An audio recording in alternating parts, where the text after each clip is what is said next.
आदाब। Golden desk में आपका खैर मकदम है। आज के दौर में भारतीय राजनीति का धार्मिकीकरण बढ़ता ही जा रहा है।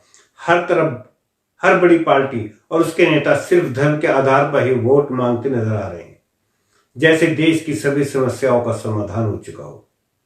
सत्ता पक्ष हो या विपक्ष, भारतीय राजनीति में जिधर देखी धर्म की ही बात हो रही है। पूरे देश में टीवी पर प्रधानमंत्री को पूजा अर्चना करते हुए दिखाया जा रहा है और उन्हें चुनौती देने वाले खुद को उनसे भी बड़ा धर्म रक्षक बताने की कोशिश में लगे हुए हैं। राहुल गांधी चीख चीख कर अपने को हिंदू होने का प्रमाण देने की कोशिश कर रहे हैं और ऐलान कर रहे हैं कि ये देश हिंदुओं का है, हमें हिंदुओं की सरकार लानी है। हिंदुत्ववादी और हिंदू के बीच में फर्क है। मैं आपने काफी भाषण क्यों दिया? क्योंकि आप सब हिंदू हो, हिंदुत्ववादी नहीं। और ये देश हिंदुओं का देश है, हिंदुत्ववादियों का नहीं। और आज अगर इस देश में महंगाई है, दर्द है, दुख है। अखिलेश यादव काशी गलियारे की परिकल्पना का सेहरा अपने सर बांधने की कोशिश कर रहे हैं। उधर अगले लोकसभा चुनाव में विपक्ष का सबसे बड़ा चेहरा बनने की कोशिश में लगी ममता बनर्जी ने तो अपनी पार्टी टीएमसी का मतलब टेम्पल, मस्जिद, चर्च बताकर पार्टी के पूरे वजूद को ही धर्म पर आधारित बता दिया है। आम आदमी पार्टी के संयोजक अरविंद केजरीवाल ने तो इस मामले में सभी को पीछे छोड़ दिया। लोग प्यार से इन्हें भोले का फौजी भी कहते हैं। तो इनके साथ मिलके उत्तराखंड के लोग उत्तराखंड को पूरी दुनिया के हिंदुओं के लिए आध्यात्मिक राजधानी बनाएंगे। उत्तराखंड को पूरी दुनिया के हिंदुओं के लिए स्पिरिचुअल कैपिटल फॉर हिंदूज। पूरी दुनिया के हिंदुओं के लिए उत्तराखंड को हम आध्यात्मिक राजधानी। स्पष्ट है, जहां बीजेपी धर्म के रास्ते ही चुनावी राजनीति पर अपनी पकड़ को और मजबूत बनाना चाह रही है, वहीं विपक्षी पार्टियों को भी यही लग रहा है कि बीजेपी को हराकर सत्ता के दरवाजे के ताले को खोलने की चाबी धर्म ही है। जरा याद कीजिए, देश की प्रमुख राजनीतिक पार्टियों की घोषित प्राथमिकताओं को देखकर लगता ही नहीं है कि देश में जनहित के लिए कोई और विषय भी जरूरी है।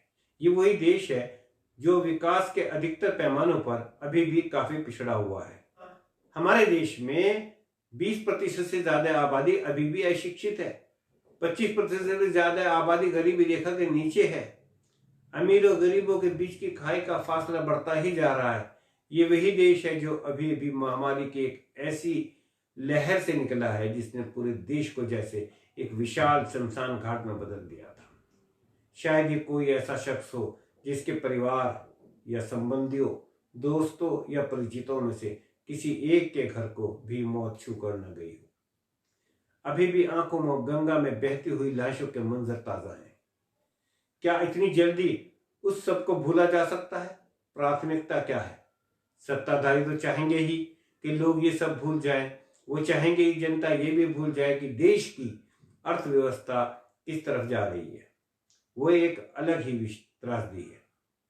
पहले से ही विकास की रफ्तार खो रही अर्थव्यवस्था महामारी के इन 2 सालों में चरमरा गई है। इतिहास में पहली बार अर्थव्यवस्था बढ़ने की जगह सिकुड़ रही है। अमीर लोग इस झटके को झेल सकते हैं, लेकिन गरीबों और मिडिल क्लास के लिए खतरे की घंटी है।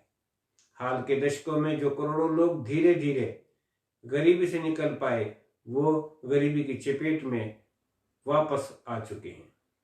पिछले कम से कम 12 सालों में ऐसी महंगाई नहीं देखी गई।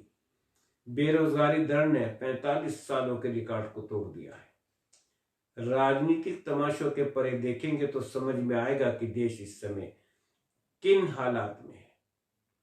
इस समय देश को एक ऐसी राजनीति की जरूरत है जो बताए कि करोड़ों लोगों को रोजगार कैसे मिलेगा, घरों में चूल्हा कैसे चलेगा, बच्चे स्कूल में कैसे पहुंचेंगे, अस्पताल, डॉक्टरों और अस्पताल में बिस्तरों की संख्या कैसे बढ़ेगी, ऑक्सीजन जैसी मूलभूत चीज की कमी कैसे दूर होगी। ऐसे ही बहुत से सवाल हमारे सामने खड़े हैं।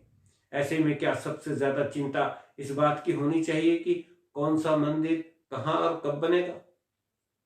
जनता किसे चुनना चाहती है वो चुनाव में बता देगी, लेकिन राजनीतिक पार्टियों के पास अपनी प्राथमिकताओं को दिखाने का मौका चुनाव से पहले ही उपलब्ध रहता है। इस समय ऐसा लग रहा है कि राजनीतिक पार्टियां अपनी प्राथमिकताएं तय कर चुकी हैं, जिनमें फिलहाल आम लोगों की जिंदगियों को बेहतर बनाने के प्रयास की कोई जगह नहीं दिखती है। जय हिंद, जय भारत, खुदा।